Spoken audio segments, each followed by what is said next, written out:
श्रीमद्भागवत महापुराणं प्रथमस्कन्धः अथ द्वादशोऽध्यायः।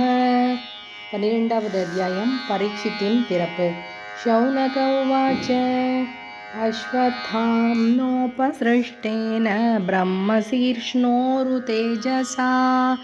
उत्तरायाहतो गर्भ ईशेनाजीवितः पुनः तस्य जन्म महाबुद्धेः कर्माणि च महात्मनः निधनं च यथैवासीत् सप्रेत्य गतवान् यथा तदितं श्रोतुमिच्छामो गतितुं यदि मन्यसे ब्रूहि न श्रद्दधानानां यस्य ज्ञानमदाच्छुकः। सूत उवाच अपि फलधर्मराजः पितृवत् रञ्जयन् प्रजाः निःस्पृहः सर्वकामेभ्यः कृष्णपादाब्जसेवया सम्पदः क्रतवो लोका महिषी भ्रातरो मही जम्बुद्वीपाधिपद्यं च यशश्च त्रिदिवं गतं किं ते कामासुरस्पार्हा मुकुन्दमनसो द्विजाः अधिजह्रुर्मुदं राज्ञः क्षुधे तस्य यदेतरे मातुर्गर्भगतो वीरः स तदा भृगुनन्दन ददर्श पुरुषं कञ्चित् दह्यमानोऽस्त्रतेजसा अङ्कुष्ठमात्रममलं स्फुरत्पुरटमौलिनम् अपि च दर्शनं श्यामं तटित्वा समच्युतं श्रीमद्दीर्घचतुर्बाहुं तप्तकाञ्चनकुण्डलं क्षतजाक्षं गतापाणिम् आत्मनः सर्वतो दिशं परिभ्रमन्तमुल्काभां भ्रामयन्तं गतां मुहुः अस्त्रतेजस्वकतया निहारम् इव गोपतिः विधमन्तं सन्निकर्षे पर्यक्षतक इत्यसौ विधूय तदमेयात्मा भगवान् धर्मकुब्भिभुः मिषतो दशमासस्य तत्रैवान्तर्दधे हरिः ततः सर्वगुणोदर्गे सानुकूलग्रहोदये जज्ञे वंशधरः पाण्डोर्भूयः पाण्डुरिवौजसा तस्य प्रीतमना राजा विप्रैर्धौम्यकृपादिभिः जातकं कारयामास वाचयित्वा च मङ्गलम् हिरण्यं गामहीं ग्रामान् हस्त्यश्वान् नृपतेर्वरान् प्रादास्वन्नं च विप्रेभ्यः प्रजातीर्थे स तीर्थवित् तमोचुर्ब्राह्मणास्तुष्टा राजानं प्रश्रयान्वितम् एष ह्यस्मिन् प्रजातन्तौ पुरूणां पौरवर्षभ दैवेनाप्रतिघातेन शुक्ले संस्थामुपेयुषि रातोऽनुग्रहार्थाय विष्णुना प्रभविष्णुना तस्मान्नाम्ना विष्णुरात इति लोके बृहच्छ्रवाः भविष्यति न संदेहो महाभागवतो महान्।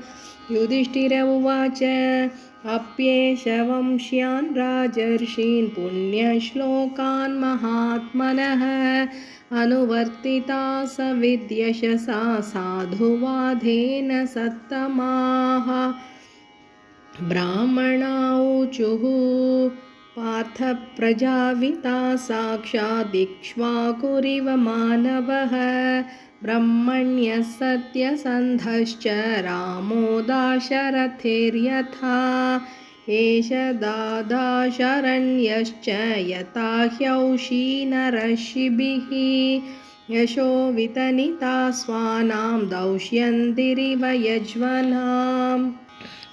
धन्विनामग्रणीरेष तुल्यश्चार्जुनयोद्वयोः हुताश इव दुर्धर्षः समुद्र इव दुस्तरः मृगेन्द्र इव विक्रान्तो निषेव्यो हिमवानिव तितिक्षुर्वसुदेवासौ सहिष्णुः पितराविव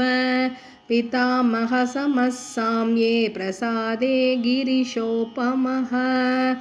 आश्रयः सर्वभूतानां यथा देवो रमाश्रयः सर्वसद्गुणमाहात्म्ये एष कृष्णमनुव्रतः रन्दिदेव इवोदारो ययातिरिव धार्मिकः धृत्या बलिसमः कृष्णे प्रह्लाद इव सद्ग्रहः आहर्तैषो अश्वमेधानां वृद्धानां पर्युपासकः राजर्षीणां जनयिता शास्ता चोत्पथगामिनां निग्रहीता कलेरेशः भुवो धर्मस्य कारणात् तक्षकादात्मनो मृत्युं द्विजपुत्रोपसर्जितात् प्रपत्स्यत उपश्रुत्य मुक्तसङ्गः पदं हरेः जिज्ञासितात्मयाथात्म्यो मुनेर्व्याससुतादसौ हित्वेदं नृपगङ्गायां यास्यत्यद्धागुतोऽभयम् इति राज्ञ उपादिश्य विप्राजातककोविदाः लब्धापचितयः सर्वे प्रतिजग्मुस्वखान् गृहान् स एष लोके विख्यातः परीक्षित् इति यत्प्रभुः गर्भे दृष्टमनुध्यायन् परीक्षेत नरेष्विह स राजपुत्रो ववृधे आशुशुक्ल इवोडुपः आपूर्यमानः पितृभिः काष्ठाभिरिव सोन्वहम् यक्ष्यमानोऽश्वमेधेन न्यादिद्रोहजिहासया राजा लब्धधनो दद्यौ अन्यत्र करदण्डयोः तदभिप्रेतमालक्ष्य भ्रातरोच्युतचोदिताः धनं प्रहीणमाजगृहुः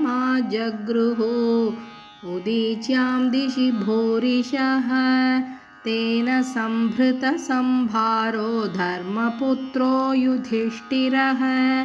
वाजिमेधैस्त्रिभिर्भीतो यज्ञैः समयजद्धरी आहूतो भगवान् राज्ञा याजयित्वा द्विजैर्नृपम् उवास कतिचिन्मासां सुहृदां प्रियकाम्यया ततो राज्ञाभ्यनुज्ञातः कृष्णया सह बन्धुभिः ययौ द्वारवतीं ब्रह्मन् सार्जुनो यदुभिर्वृतः इति श्रीमद्भागवते महापुराणे पारमहंस्यां संहितायां प्रथमस्कन्धे नैमिषीयोपाख्याने परीक्षितजन्मायुत्कर्षो नाम 12ोऽध्यायः। हरे नमः हरे नमः